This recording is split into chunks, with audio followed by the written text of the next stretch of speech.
मरे हुए असुर फिर से जीवित होने लगे। जब मृत्यु भी हार मान जाए तो समझ लो यह शक्ति किसी देव की नहीं, गुरु शुक्राचार्य की है। महर्षि भृगु और दिव्या ख्याति के आश्रम में शुक्रवार के शुभ दिन जन्म लेने से उसका नाम पड़ा शुक्र। बालक की आंखों में तीक्ष्ण बुद्धि और प्रश्नों की ज्वाला थी। विद्या हेतु वह पहुंचा आरष्य अंगिरा के आश्रम, पर वहां ज्ञान से अधिक पक्षपात था। अंगिरा का झुकाव अपने पुत्र बृहस्पति की ओर।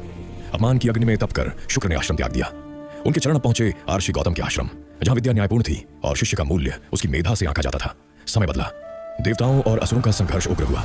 भगवान विष्णु द्वारा असुरों के दमन के दौरान शुक्राचार्य की माता का वध हुआ। उस क्षण शुक्र के हृदय में श्रद्धा नहीं, प्रतिशोध जन्मा। देवताओं ने अपने लिए बृहस्पति को गुरु चुना, जबकि असुरों ने शुक्राचार्य को सम्मान और स्वतंत्रता दी, और तभी इतिहास ने करवट ली। शुक्राचार्य बने असुरों के गुरु। शिवालय में हिमालय की बर्फीली चट्टानों के बीच शुक्राचार्य ने वर्षों तक कठोर तप किया। न अन्न न जल, केवल एक लक्ष्य, मृत्यु को परास्त करना। भगवान शिव प्रकट हुए, तब से प्रसन्न होकर उन्होंने प्रदान की मृत संजीवनी विद्या। अब युद्ध में गिरा असुर फिर से उठ खड़ा होता था। देवताओं की विजय अब असंभव लगने लगी। राजा बलि के यज्ञ में एक ब्राह्मण बालक पहुंचा, 3 पग भूमि की याचना लेकर। शुक्राचार्य पहचान गए, ये कोई साधारण बालक नहीं, ये विष्णु का वामन अवतार है। दान रोकने के लिए वे सूक्ष्म रूप धारण कर कमंडल की नली में जा बैठे। क्षण भर बाद वामन ने कुशा से नली साफ की। एक तीव्र पीड़ा और शुक्राचार्य की एक आंख नष्ट हो गई, पर दान नहीं रुका। बलि अमर हुआ। असुरों के प्रति अत्यधिक पक्षपात से भगवान शिव क्रोधित हुए।